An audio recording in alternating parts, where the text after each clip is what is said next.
Bonjour à toutes et à tous, je m'appelle Romain Purtelas, vous me connaissez peut-être pour mes romans, comme L'extraordinaire voyage du fakir qui était resté coincé dans une armoire Ikea, Comment j'ai retrouvé Xavier Dupont de Ligonnès ou encore Ma vie sans moustache. Mais vous ignorez peut-être que dans les années 80, j'étais un grand, très très grand rôliste, c'est un mot qu'on utilise maintenant.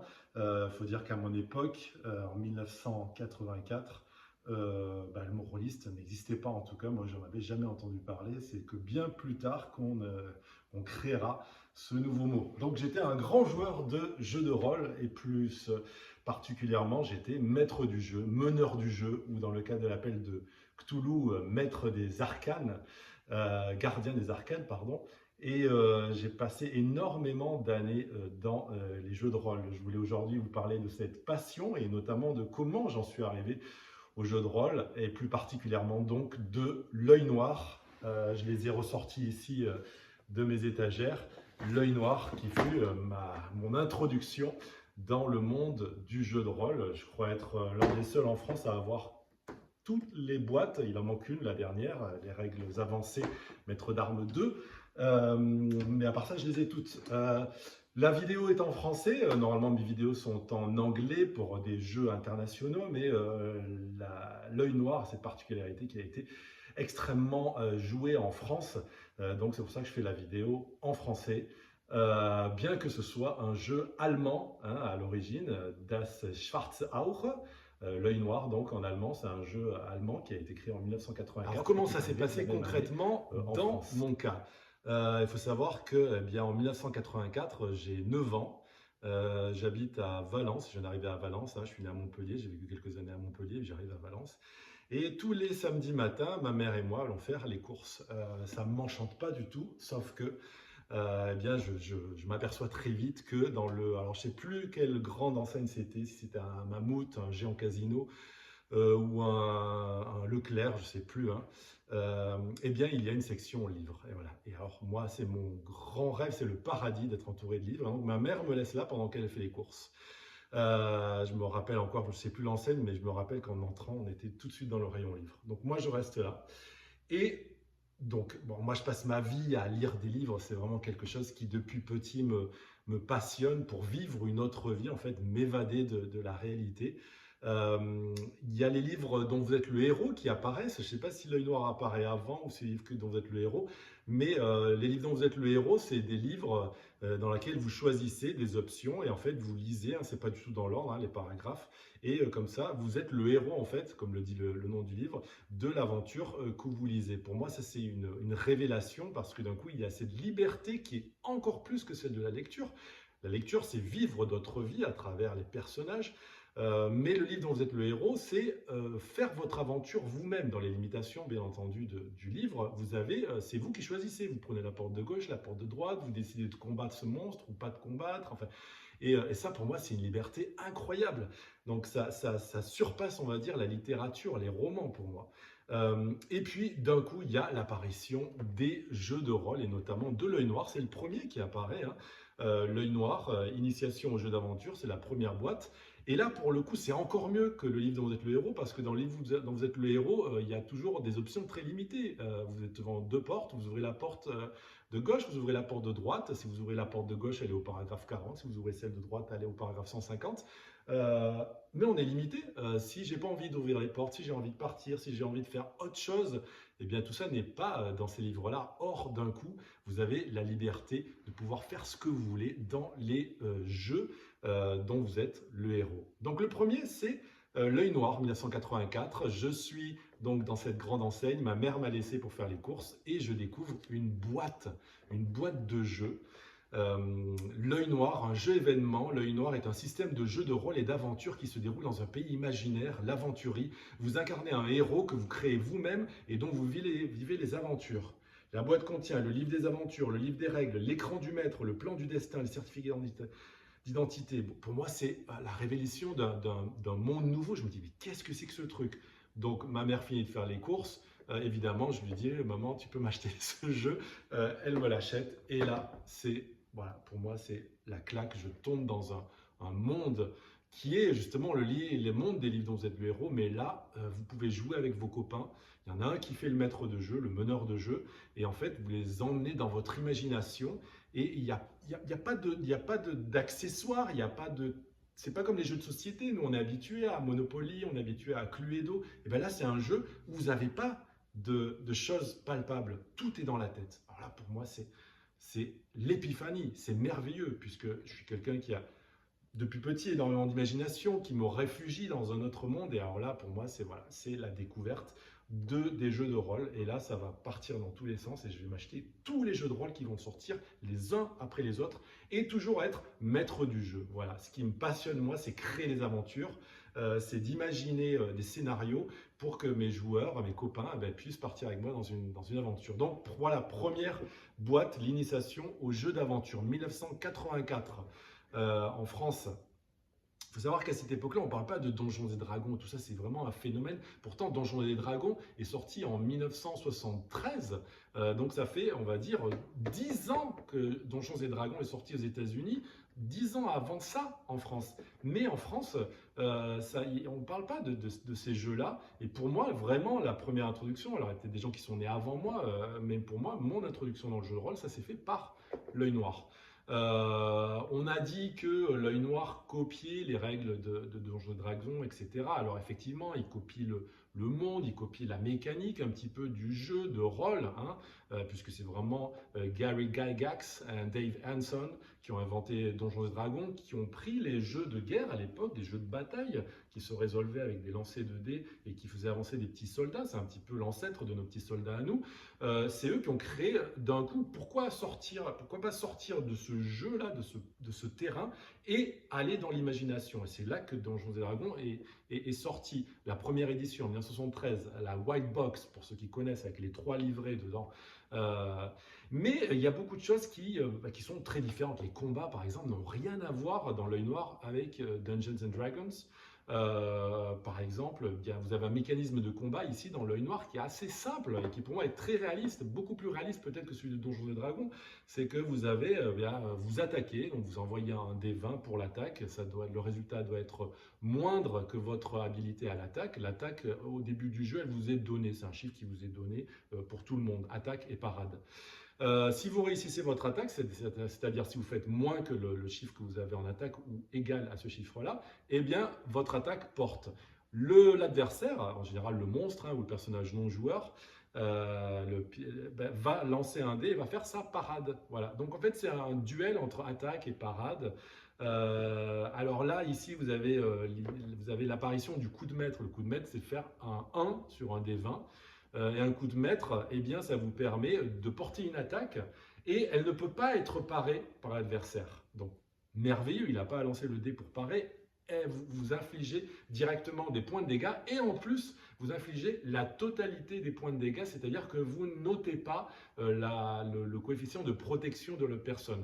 Puisqu'en fait, quand vous faites un combat, vous lancez, vous attaquez, vous réussissez votre attaque, l'autre part, il ne réussit pas, eh bien vous avez des dommages qui sont infligés selon votre arme, épée, hache, que sais-je, arc. Et en fait, il faut soustraire ce chiffre-là. À ce chiffre-là, il faut soustraire eh bien, la protection de l'autre personne qui a une armure ou qui a une peau de bête. Enfin, vous avez un -3, un -2, un -4. Donc, si vous avez fait 8 en dégâts, il faut enlever la protection de l'autre. Par exemple, s'il a 5, hein, s'il a vraiment une bonne cuirasse, eh bien, vous enlevez 8 moins 5, ça fait 3. Vous ne lui portez que 3 points de dégâts. Or, avec le coup de maître, eh bien, vous infligez tous vos points, c'est-à-dire que tous les points de dommage deviennent des points de blessure. Voilà, il n'y a pas de parade possible et en plus, la protection ne compte pas. Alors ensuite, dans ce qui est la deuxième boîte qui sera proposée, alors je ne sais pas si c'est les accessoires du maître, la deuxième boîte, ou l'extension au jeu d'aventure, en tout cas c'est l'une des deux, mais dans celle de l'extension au jeu d'aventure, eh bien, vous avez un petit changement dans les règles de combat, par exemple. Il n'y a plus ce coup de maître, mais il y a ce qu'on appelle la bonne attaque et la bonne parade. Elles sont organisées selon un nouveau jet de D6 dans une table qui vous dit si vous avez réussi une bonne attaque. Et la bonne attaque, elle peut être parée par l'adversaire, mais il faut qu'il réalise une bonne parade. S'il n'arrive pas à réussir une bonne parade, eh bien, vous lui infligez des dégâts. Alors, pour le coup, il faut se reporter à une table qui est une table dans laquelle vous avez des impacts graves et des impacts critiques. Alors ça, c'était vachement bien, je trouvais, parce que eh bien, la personne pouvait tomber inconsciente ou pouvait être blessée d'une certaine manière. Il y avait des maladresses aussi.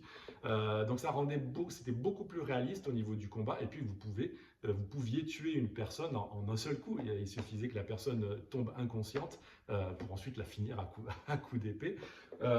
Et puis ensuite, dans ce qui était l'une des dernières boîtes, qui est les règles avancées, là encore, changement au niveau du combat, puisqu'on retrouve un petit peu ce coup de maître avant. Il faut savoir que dans la première boîte, le coup de maître, c'était 1 sur 20. Ici, dans les règles avancées, eh bien, on retourne à ce mécanisme-là avec un D20, sauf que si vous faites 1 ou 2, eh bien, vous portez ce qu'on appelle une attaque de maître. Et l'attaque de maître, eh bien, elle ne pouvait être parée là aussi que par une parade de maître. Et là aussi, comme dans la boîte numéro 1, eh bien, elle infligeait tous les dégâts. On ne prenait pas la protection en compte. Donc voilà, donc j'étais un petit peu plus vite pour vous expliquer les règles du combat. Règles de combat qui sont totalement différentes de Donjons et Dragons pour ceux qui connaissent, puisque vous avez, alors moi je peux vous parler du Advanced Dungeons and Dragons, la première édition que j'ai maîtrisée pendant beaucoup d'années, qui est totalement différente. Il n'y a pas un jet d'attaque, un jet de parade de l'autre, c'est une autre mécanique, c'est-à-dire que vous avez un bonus to hit, c'est un BTH que vous avez vous, qui est modifié par des caractéristiques de force, des caractéristiques de race, de classe, et ensuite vous lancez le dé, il ne faut pas faire en dessous de votre score, il faut le faire au-dessus. Donc c'était une mécanique qui était vraiment très différente du reste des jeux de rôle. Il faut faire donc si vous faites un 20 par exemple, vous portez une attaque de maître. Or, dans ce jeu-là et dans les autres jeux, c'était faire un 1 qui était une attaque de maître, ce qu'on appelle un coup de maître. Dans la majorité des jeux de rôle, il fallait faire un 1 pour faire un coup de maître. Or, dans Dungeons and Dragons, c'est le contraire. Si vous faites un 20, eh ben, vous infligez le dégât, c'est une réussite au niveau du combat sur votre adversaire.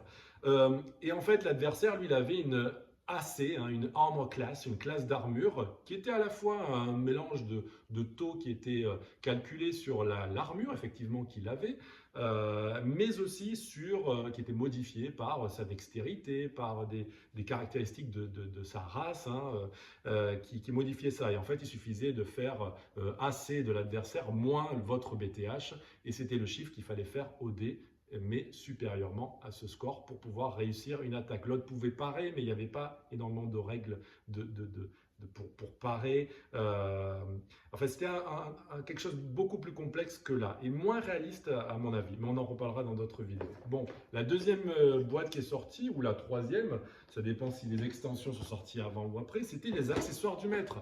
D'un coup, on se retrouvait avec des petites figurines, des plans, et c'était beaucoup plus visuel. Donc du coup, on revenait dans ce qui est un petit peu le jeu de société, le jeu de plateau, on va dire, et on retrouvait nos héros comme ça qu'on vous faire évoluer. Il y avait un nouvel écran du maître aussi, on va voir ça ensuite dans la deuxième partie de cette vidéo. Et puis il y avait quoi encore là-dedans? Alors ce qu'il faut savoir, c'est assez marrant. C'est que dans les accessoires du maître allemand, c'est-à-dire la version originale, eh bien, vous aviez un masque, le masque du meneur de jeu, comme vous pouvez le voir là sur les petites images que je vous mets à côté de moi. Et c'est un masque que le meneur de jeu mettait. Alors c'est totalement, enfin je trouve que c'est un peu ridicule et inutile. On n'a pas eu droit à ça dans la version française. Heureusement, j'allais dire. Quoique un petit accessoire, c'est toujours assez sympa, mais on l'aurait pas beaucoup mis. Ça c'est évident. J'aurais pas beaucoup mis moi en tout cas. Ensuite, une autre boîte qui était Avena. Avena, c'était une boîte optionnelle dans laquelle vous n'avez pas de règles, mais vous avez, voilà, Avena, c'est la capitale de l'Aventurie. L'Aventurie, c'est le monde dans lequel vous évoluez dans l'œil noir. Et donc là, dans Avena, vous avez la capitale, vous avez des plans de la ville, vous avez une carte. Alors la carte de l'Aventurie du pays, elle vient dans Extension, hein, dans la deuxième boîte. Mais là, vous avez une carte de la capitale, et donc avec des personnages, avec vraiment tout un décor, un paysage que vous pouviez mettre dans vos campagnes, dans vos scénarios. Donc ça, c'était vraiment une très belle boîte. Voilà. Et puis ensuite, on arrive dans les règles avancées. On va dire c'est un petit peu le Advanced Dungeons and Dragons de Donjons et Dragons, mais de l'œil noir, quoi. Les règles avancées, le maître d'armes numéro 1, voilà. Il y a eu le règle avancée maître d'armes numéro 2, je ne l'ai pas. Pourquoi? Parce que C'est une boîte qui ne sert pas à grand-chose. Il n'y avait pas de changement dans les combats, C'était plutôt comme Avena, c'est-à-dire on est dans un système avec un paysage, on vous explique, il y a des descriptions de rois, des explications de personnages, de lieux, de régions, etc. Rien à voir avec les règles avancées. J'ai jamais compris pourquoi. Parce que dans celui-là, règles avancées, il y a effectivement, au niveau du combat, je vous ai parlé de l'attaque de maître, de la parade de maître aussi. Il y a autre chose, c'est une innovation aussi par rapport à Donjons et Dragons, c'est la localisation des dommages. C'est vrai que c'est beaucoup plus réaliste quand vous vous battez, eh bien vous n'infligez pas toujours les mêmes dégâts aux mêmes parties du corps de l'adversaire. Et ce qui n'est pas pris en compte par Donjons et Dragons, qui n'a pas cette localisation sur votre adversaire, elle est prise en compte ici dans les règles avancées de l'œil noir. Donc c'est vraiment, faut pas cracher sur l'œil noir et dire que c'est un jeu de merde, que c'est simpliste, etc. Non, on pouvait aller plus que le niveau 21, je ne sais pas si vous vous rendez compte. Je pense qu'il y a très peu de personnes qui ont réussi à atteindre ce niveau. Il y a des règles de combat qui sont vraiment très réalistes. Il y a des choses qui n'étaient pas dans Donjons et Dragons. Par exemple, l'histoire de la parade dont je vous avais parlé avant. Dans Advanced, c'était très peu mis en avant. Il y a aussi la main gauche, les caractéristiques. Si vous êtes droitier, que vous utilisez votre main gauche, ça ne venait pas dans Donjons et Dragons, dans l'Advanced. Ici, ça venait. Vous avez les caractéristiques. Vous avez moins temps en force ou en dextérité, etc. Vous aviez les règles ici. Vous avez la localisation dont je vous parlais. Vous pouvez taper sur la tête, taper sur le bras. Au fur et à mesure, vous avez vous avez par exemple 2 possibilités ou 3 possibilités sur le corps. Et bien à chaque fois que vous portez une atteinte au corps, et bien vous enlevez. Et au bout de 3, cette partie-là est inhabilitée. C'est-à-dire que si vous frappez plusieurs fois avec votre épée sur le bras de l'adversaire, évidemment, les dégâts sont localisés et il ne peut plus utiliser sa main. Il a le bras coupé, etc. Chose qui n'était pas prise en compte par Donjons et Dragons et par les premières règles des règles avancées. Il y avait une chose que j'aimais beaucoup aussi, c'était le facteur de rupture. Le facteur de rupture, moi je ne le voyais pas dans Advanced Dungeons et Dragons, ça n'existait pas. C'était la fracture de votre arme en fait, le facteur de rupture. Vous aviez un facteur selon votre arme et l'adversaire avait un autre facteur selon son arme aussi. Et en fait, si vous lancez votre dé et que vous faites un certain chiffre, on va dire un 15, pas un 15 parce que c'est, on va dire un 4, voilà, pour réussir une attaque. Vous effectuez un 4 et que l'adversaire en parant effectue aussi un 4, c'est-à-dire le même chiffre que vous, eh bien vous avez les 2 épées qui claquent l'une contre l'autre en fait, et vous avez un facteur de rupture qui est alors qui se met en marche, c'est-à-dire que votre épée elle a un facteur de rupture, son épée elle a un facteur de rupture, vous prenez celui qui est le plus élevé, et en fait il fallait lancer un dé encore une fois pour voir si votre épée cassait ou celle de votre adversaire. Si elle cassait, eh bien, en fait, votre épée était inutilisable et votre facteur de rupture eh bien, montait, progressait de 1. Et donc, je trouve que c'était vachement bien comme système puisque c'était là aussi beaucoup plus réaliste. Effectivement, des épées, des armes peuvent se casser. Voilà. Donc ça, c'est pour vraiment toute la mécanique que vous pouviez retrouver là-dedans, dans ces boîtes de jeux. Eh bien, il faut savoir qu'en prenant la première, l'initiation au jeu d'aventure, vous aviez un stylo, vous aviez des règles, des livres, et puis pour la première fois, vous aviez un dé 20. C'était la première fois qu'on voyait ça. Et des dés assez classiques. Voilà, il y avait 3 dés normaux de jeu et un dé 20. Alors, les dés des jeux de rôle à 6 faces, ce qu'on appelle les D6, et bien ensuite, dans d'autres jeux comme l'appel de Cthulhu, etc., et bien en fait, ils avaient la particularité qu'il y avait des chiffres arabes sur chaque face. Vous aviez un 1, un 2, un 3. Il ne fallait pas compter les petits points comme dans tous les jeux de société que vous aviez. Donc, ça différenciait vraiment le jeu de rôle des autres jeux de société. Il faut savoir que ces boîtes, elles sont sorties aussi chez un autre éditeur, Gallimard, parce que ça c'est Schmidt qui était une entreprise allemande et franco-allemande, puisque c'est eux-mêmes qui ont sorti leur jeu. Mais elle existait aussi, je vous mets une petite image ici, chez les éditions françaises Gallimard. Pour le coup, ça ressemblait à un livre dont vous êtes le héros, un gros coffret que vous ouvriez. Et par contre, les livrets étaient plus petits, ils étaient format poche, on va dire. Bon, voilà, c'est un de mes bouquins sous le parapluie d'Adélaïde. Ils étaient dans ce format-là. Moi, j'aimais pas beaucoup. J'aimais plus ces boîtes. J'aimais beaucoup les boîtes. Il faut savoir que les premiers jeux de rôle avaient des boîtes Et ensuite, ils ont sorti des livres. Moi, j'aimais beaucoup les boîtes, même si j'allais à l'école avec mes boîtes, ça les cassait un petit peu. Bon, c'était plus compliqué. Mais voilà, il y avait des livrets qui étaient beaucoup plus grands, là. C'était très sympa. Alors, très gros problème, on va dire, c'est que vous avez un livre de règles dans la première boîte. Et puis ensuite, vous aviez un nouveau livre de règles, le livre de règles 2, dans la deuxième boîte. Il fallait ensuite, vous aviez des monstres dans la boîte des accessoires du maître. Voilà, vos monstres étaient là. Donc ça fait qu'à la fin, vous aviez aussi des livrets avec de la magie qui n'étaient pas bons. Ça veut dire que vous deviez toujours slalomer entre plusieurs livres. Là, c'était pas génial pour le coup. Il aurait mieux valu quelque chose de très organisé, en fait, toutes les règles dans un seul et même livre. Parce que d'un coup, on se disait, mais si dans le premier livre, c'était où dans le deuxième? En plus, quand vous aviez les règles avancées de combat, il fallait chercher aussi dans le livret des règles avancées de combat, dont j'ai toujours adoré d'ailleurs la couverture, hein, c'était génial. Hein. Un guerrier, voilà. Donc il fallait chercher là aussi dedans. Donc voilà, c'était assez compliqué. Et puis vous alliez à l'école, parce que moi j'avais un club de jeux de rôle à l'école, avec des boîtes, voilà, avec tous vos livres. Il vous en manquait toujours un, il était à la maison. Bon, c'était le bordel. C'est vrai qu'après, les jeux de rôle ne sont plus sortis en boîte, ils sont sortis en livre, hein, directement. L'Appel de Cthulhu, par exemple, est sorti en livre. Hein. Moi, c'est le premier que j'ai vu vraiment en livre. Il y a eu RuneQuest aussi, qui était en boîte et qui est sorti ensuite en livre. Et c'était plus pratique, mais c'était moins beau. Voilà, c'était beaucoup plus joli, toutes ces boîtes. Et c'est vrai que moi, quand j'ouvre ces boîtes, ça me fait rêver. Justement, on va les ouvrir ensemble, tiens, pour voir exactement ce qu'il y a dedans. Voilà, alors bienvenue à la deuxième partie de notre vidéo dans laquelle je vais vous montrer un petit peu ce qu'il y avait dans ces boîtes. Donc ici, c'était l'initiation au jeu d'aventure dont on a parlé avant. Qu'est-ce qu'il y avait dedans? Eh bien, il y avait les dés, hein, un des 20 et 3 des 6, hein, qui ne sont pas là, que je vous ai montré avant.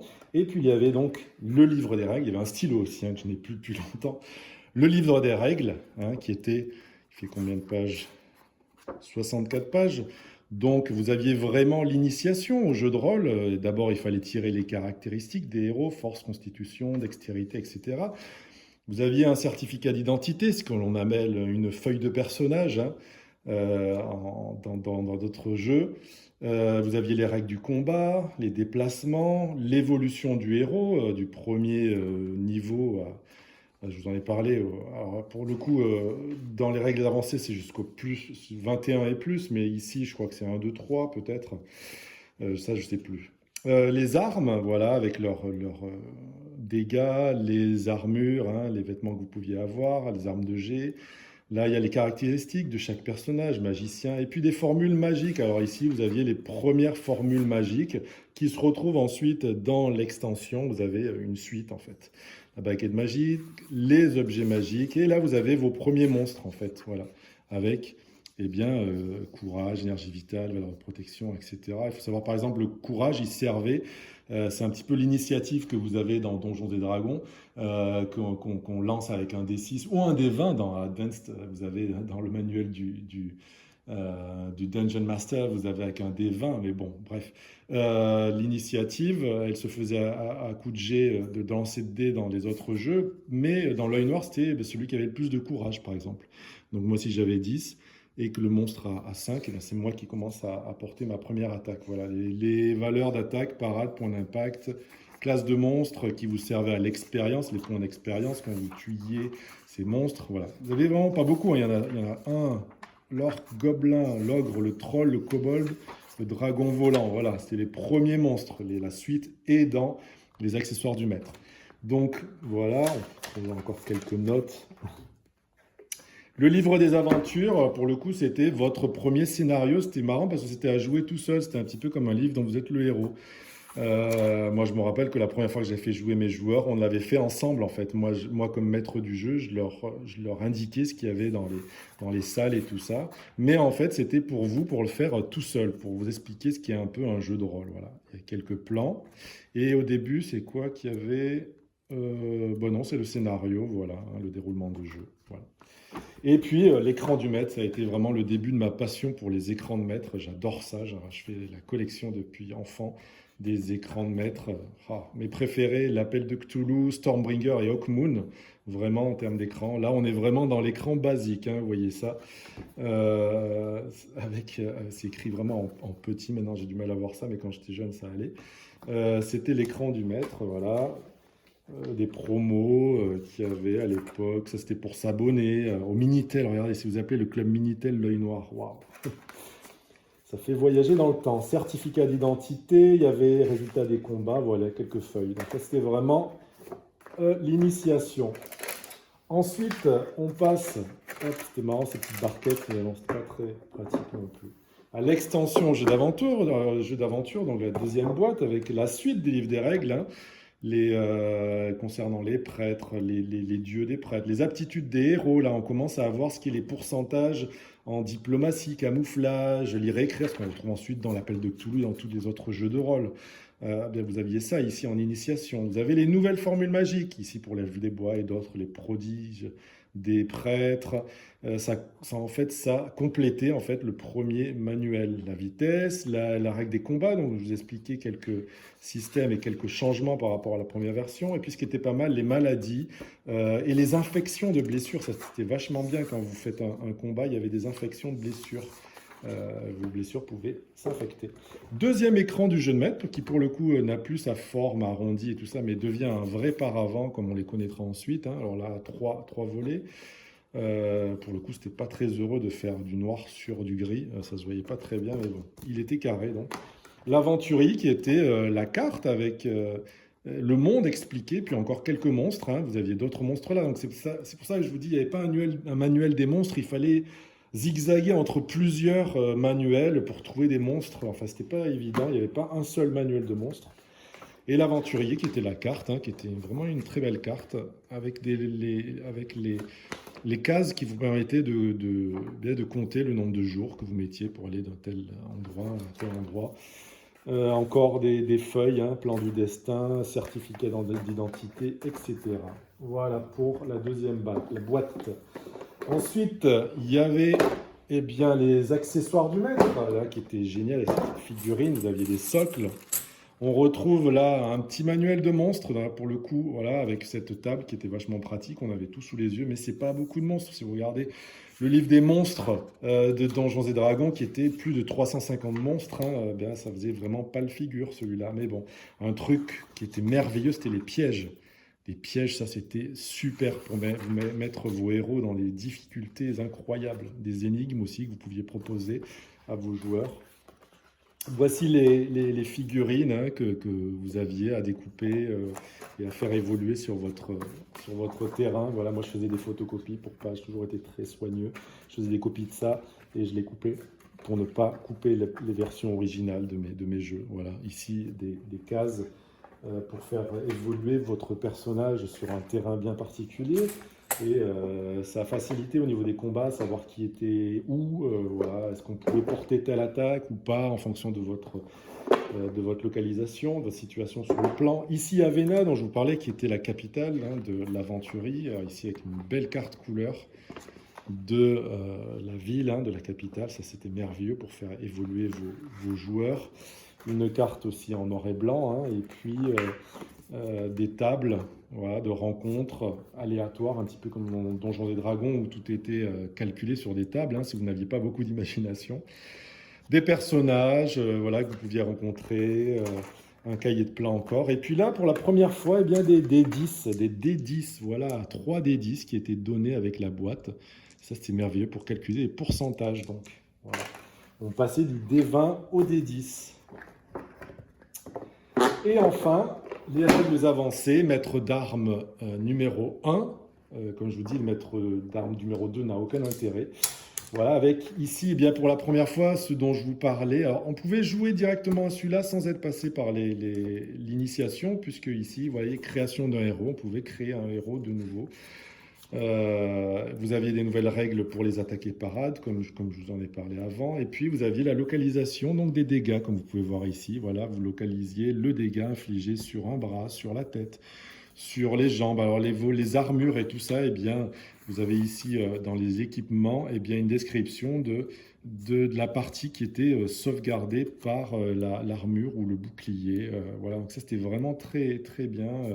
Facteur de rupture dont on a parlé aussi, l'esquive, la feinte, l'abandon.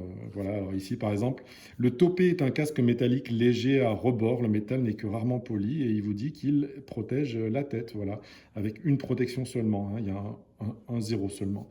Ici, c'est un casque aussi, mais qui protège un petit peu mieux. Vous voyez, il y a deux. Voilà, il y a deux possibilités de taper sur la tête. Donc c'était assez incroyable. De nouvelles armes, hein. Ici pour le coup beaucoup plus, on va dire, orientales peut-être.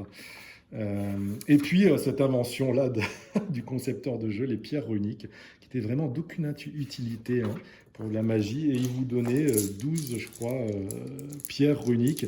Alors je crois, pour la petite histoire, la petite anecdote, eh bien que c'était des matériaux qui étaient dans d'autres jeux et que Schmitt, hein, les éditions Schmitt, avaient en surplus et ont foutu ça dans ce jeu-là.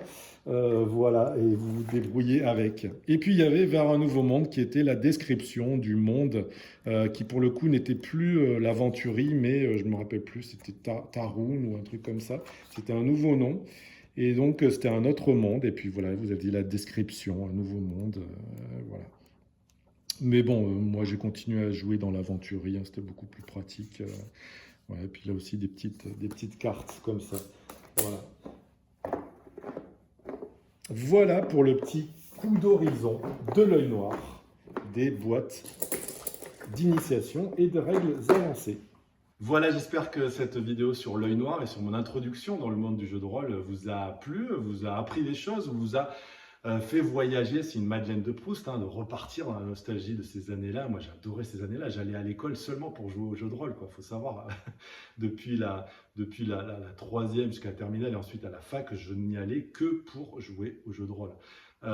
Vous aurez d'autres vidéos sur cette chaîne, en anglais en général, puisque c'est en général des vidéos sur des jeux de rôle qui sont assez internationaux. Mais voilà, j'espère que vous comprenez un petit peu l'anglais. Et sinon, on se retrouve voilà, très vite avec de nouvelles choses, des accessoires, tous mes écrans du maître, parce que j'avais presque tous les jeux de rôle à l'époque. Et donc j'ai gardé les écrans, j'adore ça. On va voir les écrans, on verra aussi Advanced Dungeons and Dragons. J'expliquerai un petit peu quand même pour les gens qui ne connaissent pas, parce que maintenant on est en cinquième, je crois. Il faut savoir ce qu'était le premier avec les premières éditions. J'ai les premières éditions américaines. Donc voilà, il y a plein de vidéos. Restez avec moi et on se retrouve très très vite.